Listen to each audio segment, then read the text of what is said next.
एकनाथ शिंदे साहेबांच्या नेतृत्वात आम्ही 2024ला जी निवडणूक लढली, आपण पाहत असाल त्याचा निकाल जेवढ्या जागा लढवल्या त्यापैकी आम्ही 80 पैकी 60 जागा जिंकल्या. स्ट्राईक रेट वाढला, लोकांमध्ये एक वेगळा आत्मविश्वास हा एकनाथ शिंदे साहेबाबरोबर आहे. म्हणून या सरकारमध्ये सुद्धा उपमुख्यमंत्री असतानाही एकनाथ शिंदे साहेब ज्या ज्या ठिकाणी जातात त्या ठिकाणचा कार्यकर्त्याचा सर्व संच हा त्यांच्याकडे आकर्षित होतो. कोणत्याही जाती धर्माचा असो तो त्यांच्याकडे जातो. आणि म्हणून आता हे परिवर्तनाची जी काही लाट सुरू झालेली आहे त्याचाच परिणाम आहे. अनेक मान्यवर मागे आपल्याला सांगितलं की आम्हाला ऑपरेशन टायगर करण्याची गरज नाहीये, आमच्याकडेच एवढे प्रवेश होत आहेत रोज की आम्ही त्या प्रवेशाला वेळ देऊ शकत नाही अशी आमची अवस्था आहे. म्हणून कार्यकर्ता हा आमच्याकडे येतोय, त्याच्या मर्जीने येतोय आणि त्याचा परिणाम हे आता आज उद्याच्या विधान परिषदेमध्ये सुद्धा तुम्हाला पाहायला मिळेल. बच्चूकडे येतील स्वागत असणार आहे त्यांचं. त्या संदर्भामध्ये आतापर्यंत तरी एकनाथ शिंदे साहेबांचं जे काही निर्णय घेण्याचा टायमिंग असतो तो टायमिंग नुसार ते निर्णय घेतील. मला वाटतं 11-12 वाजेपर्यंत त्या संदर्भामध्ये निर्णय सुद्धा होईल. अंबादास दानवेंना ठाकरे गटाकडून उमेदवारी दिलेली आहे, त्यामुळे कुठेतरी सुषमा अंधारे ज्या आहेत त्या नाराज असल्याच्या चर्चा आहेत, तर दुसरीकडे काँग्रेस पण उमेदवार देते. महाविकास आघाडीमध्ये बिघाडी म्हणावं लागेल. नाही, महाविकास आघाडी हे एकत्र नाहीच आहेत. त्यांच्यामध्ये कधी एक वाक्यता नव्हती. पण आता कुणाला उमेदवारी दिली आणि कोण नाराज आहे यापेक्षा आता तो पक्ष कुठे आहे आता तो शोधावा लागणार आहे. काँग्रेसने पहिल्यापासून त्यांची भूमिका ही स्पष्टपणे मांडली होती. त्यांनी एवढं कॉम्प्रोमाइज यासाठी केलं होतं की त्यांना राज्यसभेच्या वेळेला सुद्धा त्यांनी कॉम्प्रोमाइज केलं. शरद पवार साहेब आहेत म्हणून त्यांनी कॉम्प्रोमाइज केलं. आताही त्यांनी विधान परिषदेला जर उद्धव ठाकरे असतील तर आम्ही कॉम्प्रोमाइज करू असं त्यांनी स्पष्ट स्टेटमेंट दिलं होतं. परंतु त्यांना तो उमेदवार डिक्लेअर होईपर्यंत कोणत्याही प्रकारची सूचना सुद्धा देण्यात आली नाही. म्हणून आता काँग्रेसला काउंट करणं किंवा काँग्रेसचा अपमान करणं हे उभाट्यानं केलेलं आहे. मला वाटतं काँग्रेस हा अशी ती पार्टी आहे, मग ते काही सगळं गेलं तरी चालेल परंतु आम्ही आमचा हट्ट सोडणार नाही या भूमिकेत कदाचित ते असतील. म्हणून काँग्रेस आता ही सेपरेट लढेल असं एकंदरीत आता तरी वातावरण आहे. उद्धव ठाकरेंना पराभवाची भीती होती म्हणून चर्चा आहे. काय वाटतंय आपल्याला?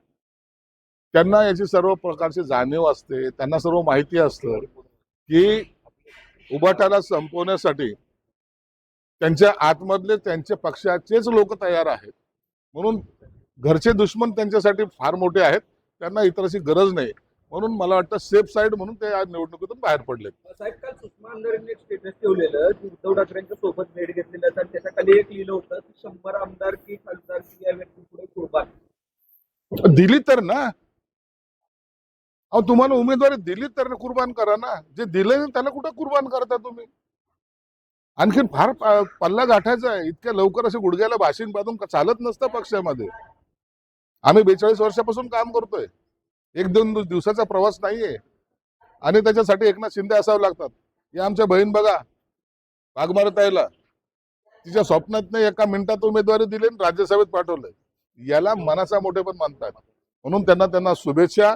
पक्षाचं काम करा आणि पक्ष असाच डुबवा. राज ठाकरे असं म्हणतायत की बाबा 2023लाच महिला आरक्षण विधेयक झालं होतं, मग आता मोर्चे का काढतायत हे सत्ताधारी? राज साहेब काय म्हणतायत, काँग्रेसची काय पॉलिसी आहे, भाजपने आता विधेयक काय आणलंय या बाबतीमध्ये सर्व चर्चा होत आहेत. आणि त्यासाठी देवेंद्र फडणवीस साहेबांनी सुद्धा सांगितलंय कुणाला जर चर्चा करायची असेल तर ओपन आपण समोर करू. आणि ते आव्हान प्रति आव्हान एकमेकाला देणं सुरू आहे. म्हणून याच्यावर आता भाष्य करणं योग्य नाही. राज ठाकरे असंही म्हणतायत की मराठी शाळा विकल्या जात आहेत. विलीन करण्याची चर्चा चालू आहे.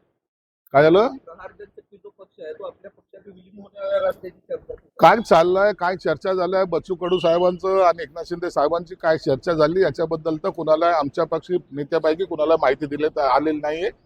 त्याचा निर्णय ऐन वेळेला एकनाथ शिंदे साहेब घेतील आणि एकनाथ शिंदे साहेब जो निर्णय घेतील मला वाटतं तो पक्षाच्या हिताचा असेल. राज ठाकरे असं पण म्हणतायत की मराठी शाळा ज्या आहेत ते आपले राज्यकर्तेच विकतायत, कारण हा शाळेचा नव्हे जागेचा विषय आहे असं देखील ते म्हटलं. त्यांनी टीका केली. हे बघा, शाळा विकणे किंवा मराठी बंद करणे हा कोणत्याही राजकीय नेत्याचा विषय असू शकत नाही. मराठी ही टिकली पाहिजे, मराठी ही कायम असली पाहिजे. मराठीचं वर्चस्व या मुंबईतच नाही तर महाराष्ट्रात असली पाहिजे आणि त्या स्वाभिमानाला कोणी ठेच पोहोचवता कामा नये ही सर्वांचीच भूमिका आहे. म्हणून मराठीचा एका पक्षालाच फक्त पुळका आहे आणि आम्ही फक्त हिंदी भाषिक आहोत असं समजण्याचं काही कारण नाही. मराठीसाठी वाटेल तो लढा द्यायला आम्ही सुद्धा तयार आहोत. एक अटल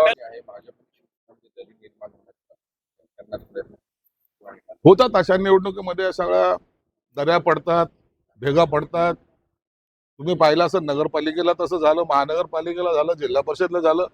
म्हणून कार्यकर्त्याच्या आग्रहासाठी काही वेळेला कॉम्प्रोमाइज न करता ह्या लढाया लढावं लागतं. साहेब, नागपूर संघ कार्यालयाला रेडिएशनची धमकी देण्यात आलेली आहे. पत्राद्वारे निनावी पत्र मिळालेलं आहे. नागपूर कार्यालयाच्या सर्व सुरक्षितता हे केंद्र पाहते, राज्यही पाहते, म्हणून त्यांना धोका असण्याचं काही कारण नाही. राष्ट्रीय स्वयंसेवक संघाचे एक प्रचारक आहेत अटल पांडे म्हणून, ते असं म्हणतात की बाबासाहेबांनी भारतातल्या मुस्लिमांना तेव्हाच पाकिस्तानात पाठवा असं एक विधान केलेलं आहे. कसं काय या विधानाला सत्य आहे का? बाबासाहेबांनी त्यावेळेला जे जे स्टेटमेंट घेतले, ज्या जे त्यांची भूमिका होती, त्या भूमिकेला याच काही राज्यकर्त्यांनी केलेला विरोध आता ते भोगतायत. आणि म्हणून बाबासाहेबांनी प्रत्येक विषयात आपलं जे काही स्पष्ट मत मांडलं होतं त्याची आता आठवण आणि ते केलं असतं तर किती बरं झालं असतं. आता हे प्रत्येक राज्यकर्त्याला